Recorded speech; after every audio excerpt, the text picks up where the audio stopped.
Hey, what's up, guys? So we're still working at the LS here. Weeks have gone by now, but we've ironed out a bunch of the bugs. Just as we're coming to an end, as you can see here, we've got the intake off again, and yeah, I suspected those steam pipes or crossover pipes or whatever you want to call them. I suspected they were going to give me a hard time because they were pretty ugly. And sure enough, they did. So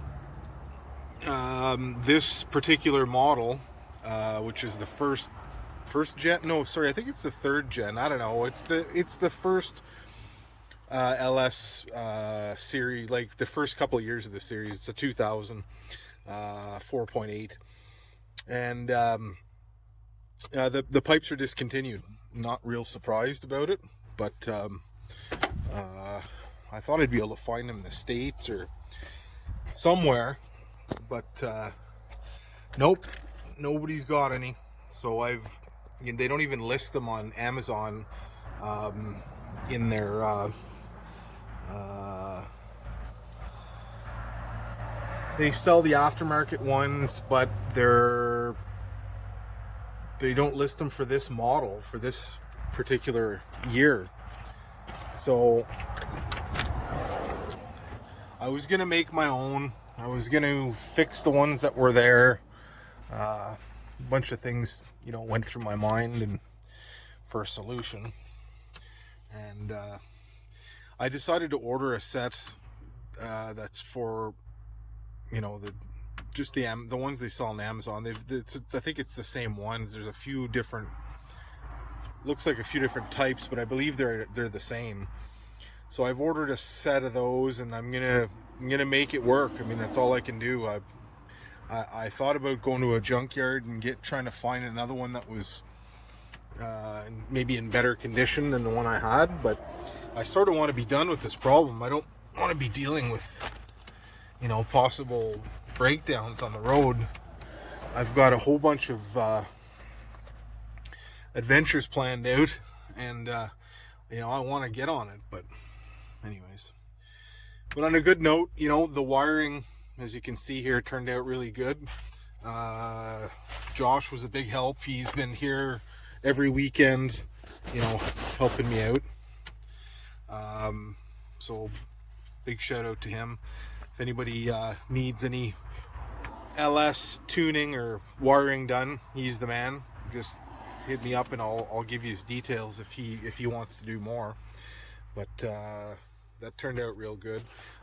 My temporary console, so that's what ended up coming out of that.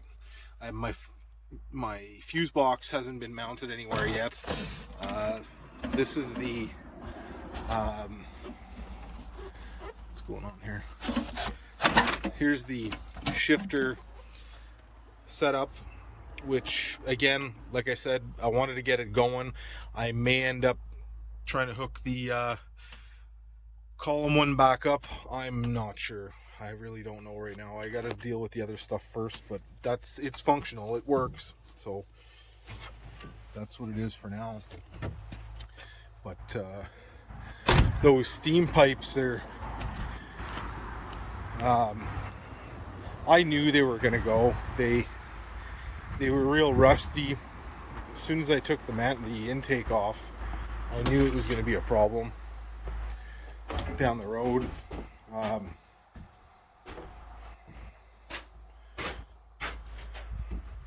That's them here.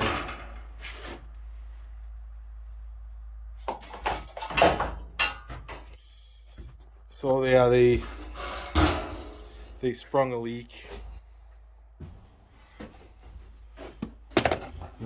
They don't look in horrible shape until you get to this one spot here. Like the other thing was if this other pipe doesn't work out, what's going to happen here is I'm probably going to cut this where it's the cleanest, and then cut it back here after this rust spot, and then put a new piece of 5/16. I have a whole bunch of it there, and a couple of unions or compression fittings, um, and and go with it like that.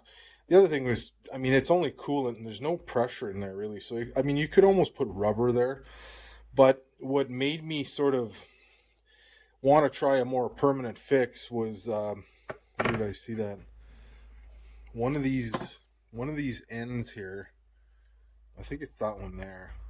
It was kind of green looking, like it'd been leaking in the past, and that one's like kind of skinny looking, skinny and rusty. I don't know if you can see them there, but so yeah, I don't know. I'm gonna try these new crossover steam pipes, whatever you call them. I'll put a picture in here so you can see what I'm talking about.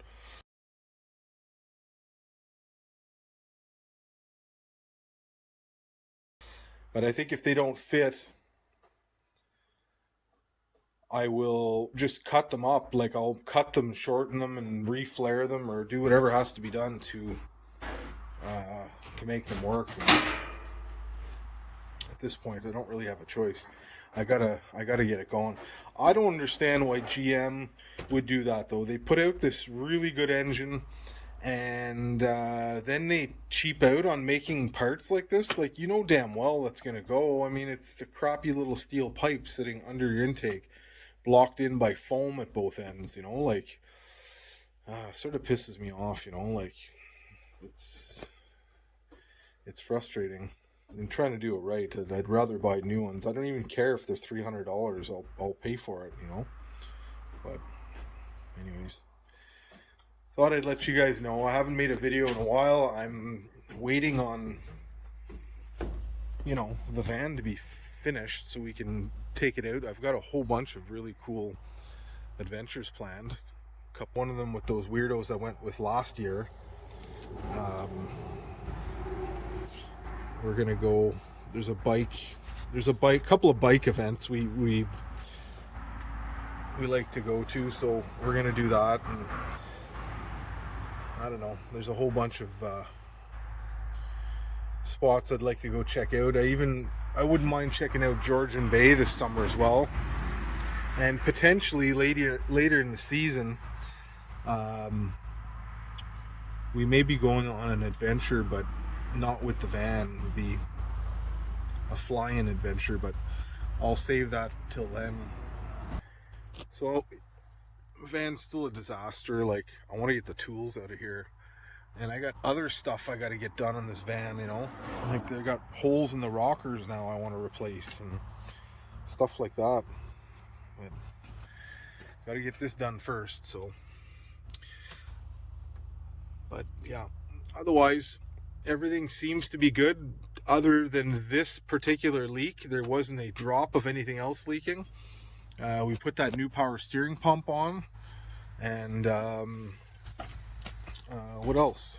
I think you guys have seen everything.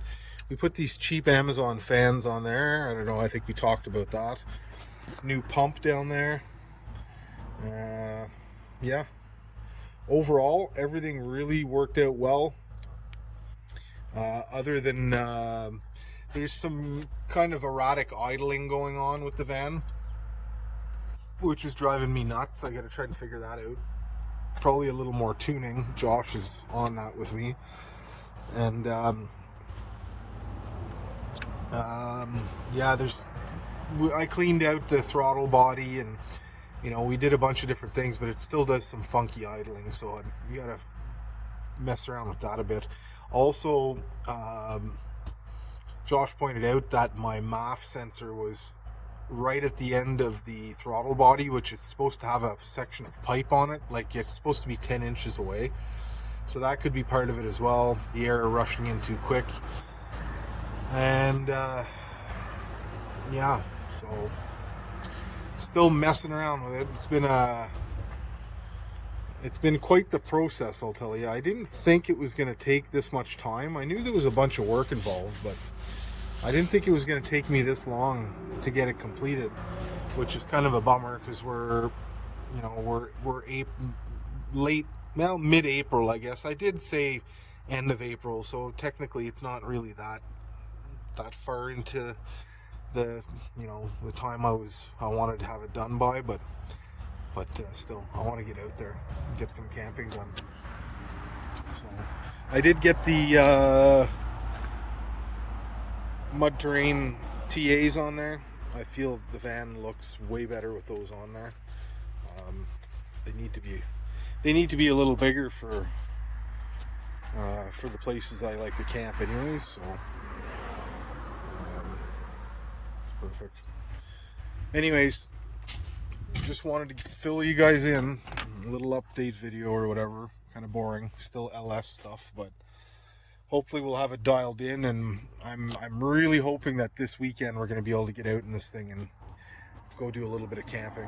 So anyways, thanks guys for watching. Don't forget to hit that like button, subscribe if you're not, and we'll see you on the next one.